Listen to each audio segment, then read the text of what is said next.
저는 개인적인 이유로 노후 준비를 좀 일찍 시작하게 되었습니다. 10년 전쯤 가정에 문제가 좀 생겼습니다. 저로서는 감당하기가 좀 힘들었고 그때 기억으로는 정말 대책이 필요했던 것 같습니다. 누구에게 도움받을 곳이 없었고 스스로 뭔가 해내야 하는 상황이었습니다. 참고로 저는 과시하는 걸 전혀 좋아하지 않는 사람입니다. 겉으로 드러내지 않고 싶어하는 성격입니다. 그럼에도 불구하고 이렇게 영상을 통해 말씀드리려 하는 이유는 노후 준비를 한다고 생각하고 10년 정도 지나면 어떤 변화가 있는지 제 경험을 바탕으로 이야기해 드리고 싶어서입니다. 통계 자료를 보면 상위 10%는 부채를 뺀 순자산 10억 원 정도 된다고 하는데 아직 거기에 미치지는 못합니다. 아직 그 과정을 향해 가고 있습니다. 그래도 노후 준비를 위한 투자를 통해 집을 마련할 수 있었고 10년 전 아무것도 없던 때와 비교하면 자산이 제가 생각했던 것보다 훨씬 많이 늘어났습니다. 이 점에 대해서 저에게 깨달음을 주신 분들도 있는데 정말 감사하게 생각하고 있습니다. 인터넷을 보면 10억, 100억 이상의 자산을 가지고 계신 분들이 정말 많다는 것을 알 수 있습니다. 그에 비하면 제 이야기는 아무것도 아닐 수 있습니다. 하지만 제 이야기를 드리는 이유는 여기에는 중요한 포인트가 있기 때문입니다. 저는 왜 노후 준비가 끝났다고 말하는지 그 이유를 말씀드리려고 합니다. 제 이야기를 들어보시면 공감하시는 분들도 계실 거라 생각합니다. 먼저 지난 10년간의 과정을 단순하게 정리해 보겠습니다. 저는 돈을 모았고 그 과정에서 모은 돈을 부동산과 주식으로 불려왔습니다. 간략히 말씀드리자면 제가 노후 준비를 해야겠다고 마음먹었을 당시 제가 할 수 있는 것은 돈을 모으고 책을 읽는 것뿐이었습니다. 시중에 나와 있는 돈과 관련된 책들을 읽으며 결국 부동산과 주식 외에는 답이 없다는 결론을 내리게 되었습니다. 그 시기에는 시중의 투자 관련 책을 거의 다 읽었던 것 같습니다. 저는 부동산 투자로 시작했고 이후에는 주식 투자도 병행했습니다. 저는 돈을 잃는 것을 극도로 싫어하는 보수적인 투자자입니다. 돈을 벌 때 느끼는 희열감보다 돈을 잃었을 때의 공포감이 훨씬 크다는 것을 잘 알고 있었고 제 상황에서는 절대 돈을 잃어버리면 안 된다는 생각을 했습니다. 결국 방법은 하나였습니다. 싸게 사는 것입니다. 저는 그 원칙을 중심으로 투자를 시작했습니다. 그래서 저는 부동산 경매를 시작으로 투자를 접하게 되었습니다. 제 투자 방식은 아주 단순했습니다. 큰 틀에서 보면 가치 대비 저렴한 아파트를 사고 아파트에서 월세를 받으면서 기다렸다가 가격이 오르면 파는 것. 이게 전부였습니다. 주식도 마찬가지였습니다. 가치 대비 저렴한 주식을 사서 배당금을 받으며 기다렸다가 가격이 오르면 파는 방식. 특별한 기술이나 복잡한 전략은 없었습니다. 저는 주식과 부동산을 동일한 관점에서 투자했습니다. 물론 세금이나 정책적인 차이는 있지만 투자의 원리 자체는 같다고 보았습니다. 그리고 지금도 그 생각에는 변함이 없습니다. 사람마다 투자 성향은 다를 수 있지만 저에게는 이 방법이 가장 마음 편한 투자 방식이라고 느껴졌습니다. 사실 제 상황 자체가 보수적일 수밖에 없었기 때문에 자연스럽게 이런 방식을 선택하게 되었던 것 같습니다. 그런데 이런 성향이나 투자에 대한 태도에는 분명히 장점이 있습니다. 그리고 저에게는 아주 큰 경험을 하게 해주었습니다. 그것은 바로 돈을 잃지 않는다는 것입니다. 제가 선택했던 방식은 책에서 읽었던 안전마진이 있는 투자 자산을 사는 것이었습니다. 이 방법은 아주 오래전부터 있어 왔고 지금도 통하는 방법이며 미래에도 통할 것이라고 생각합니다. 결국 자신이 감당할 수 있는 자산을 싸게 매수한 다음 배당이나 월세를 받으면서 기다리면 됩니다. 따로 복잡한 작업은 필요 없습니다. 배당을 받는다면 그 배당을 다시 재투자하고 중간중간에 회사가 잘 운영되고 있는지 체크만 하면 됩니다. 가끔 주식 투자 커뮤니티에 들어가 보면 저와 비슷한 방식으로 투자하시는 분들을 종종 만나게 됩니다. 흥미로운 점은 이분들 모두 공통적으로 마음 편하게 투자한다는 느낌을 준다는 것입니다. 그리고 대부분 큰 손해를 본 적이 없다고 이야기합니다. 이유는 간단합니다. 싸게 사기 때문입니다. 저 역시 싸게 사서 손해를 본 적이 없습니다. 돌이켜보면 저는 매년 엄청난 수익률을 낸 적은 없습니다. 하지만 잃지 않았고 제가 원하는 수준 이상의 수익률은 꾸준히 얻어왔습니다. 여러 선택지가 있었지만 저는 항상 최대한 안전한 선택을 해왔습니다. 물론 아쉬운 투자도 있었습니다. 예를 들어 A 대신 B를 선택했더라면 지금보다 훨씬 큰 자산을 만들었을 수도 있었습니다.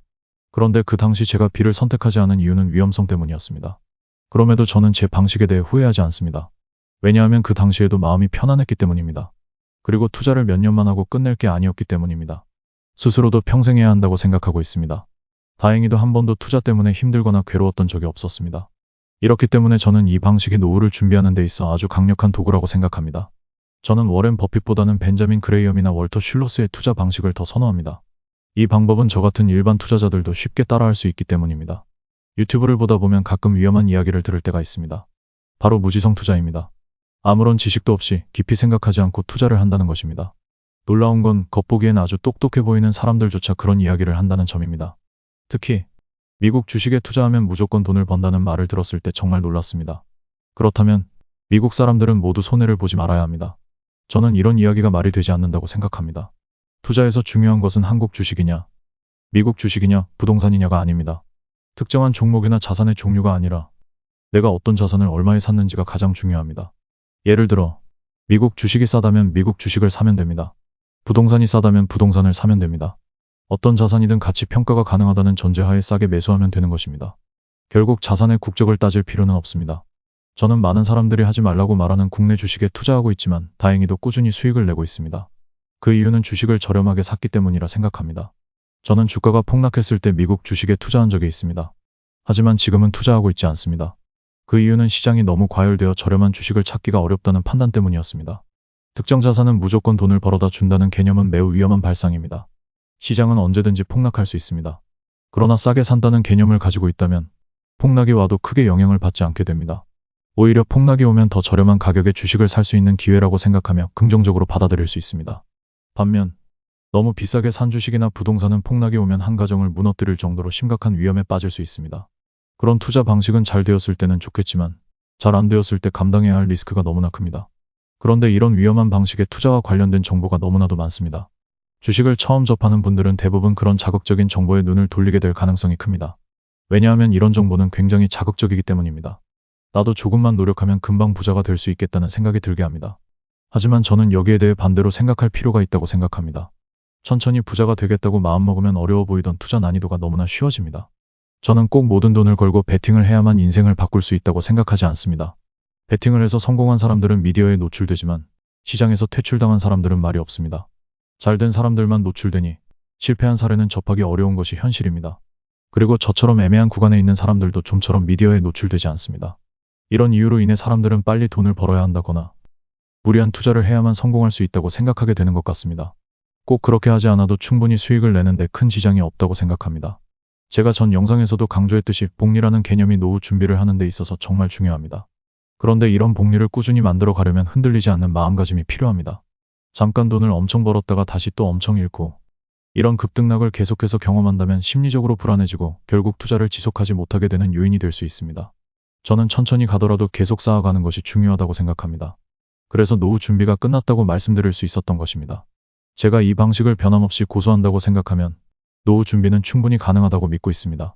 그 이유는 저뿐만 아니라 수많은 투자자들 그리고 국내에 계신 선배 투자자분들께서도 이 방식을 통해 성공적인 결과를 경험했기 때문입니다. 관심을 가지고 같이 투자 관련 커뮤니티만 둘러보아도 많은 사람들이 노후 준비는 물론이고 부자가 된 사례를 쉽게 찾아볼 수 있습니다. 그리고 제가 노후 준비를 위해 엄청난 노력을 기울인 것도 아니었습니다. 저는 그저 저축을 한다는 마음으로 일상을 보내왔고 돈이 모이면 투자 자산을 싸게 구매하려고 노력한 것뿐이었습니다. 이 방법이 주식 투자 방법 중에서는 가장 안전하고 단순하면서도 마음 편한 방식이라고 생각합니다. 왜냐하면 투자를 하면서 스트레스를 받을 일이 거의 없기 때문입니다. 게다가 이 방법은 본업이 있는 직장인이나 자영업자들에게도 적합합니다. 많은 시간을 투자하지 않아도 되기 때문입니다. 오늘 말씀드린 이야기가 안정적인 것을 추구하시는 분들께 도움이 될 것이라고 믿습니다. 제가 말씀드린 개념을 바탕으로 투자에 접근하신다면 노후 준비는 누구나 가능하다고 생각합니다. 벤자민 그레이엄은 이렇게 말했습니다. 투자란 철저한 분석을 통해 원금을 안전하게 지키면서도 만족스러운 수익을 확보하는 것이다. 그렇지 않으면 투기다. 이 말처럼 원금을 지키는 것은 투자에서 가장 중요한 일입니다. 하지만 여기서 궁금증이 생길 수 있습니다. 싸게 산다는 것이 정확히 무엇을 의미하는가? 그 답은 안전마진을 확보하고 가치보다 더 저렴할 때만 주식을 사는 방식입니다. 저는 노후 준비를 목표로 삼고 이 원칙을 따르며 10년을 보냈습니다. 그리고 그 결론은 단순합니다. 누구나 조급하지만 않다면 노후 준비는 충분히 가능하다는 사실입니다. 저는 매월 50만 원 정도로도 충분히 노후 준비가 가능하다고 주장하고 있습니다. 당연히 모아놓은 종잣돈이나 투자할 수 있는 금액이 클수록 준비 기간이 짧아질 수 있겠지만 투자금이 많지 않아도 꾸준히 투자를 실행할 수만 있다면 충분히 가능하다는 이야기를 드리고 싶었습니다. 이유는 복리를 통해 시간을 우리 편으로 만들 수 있는 방법이 있기 때문입니다. 저번 영상을 통해서 그 방법에 대해 정리한 PDF 파일에 대해서도 말씀드렸습니다. 기초적인 지식이 없어도 될 정도로 초보의 눈높이로 정리를 해두었습니다. 앞으로도 노후 준비를 위한 투자 방법을 통해 도움을 드리도록 하겠습니다. 오늘도 시청해 주셔서 감사합니다.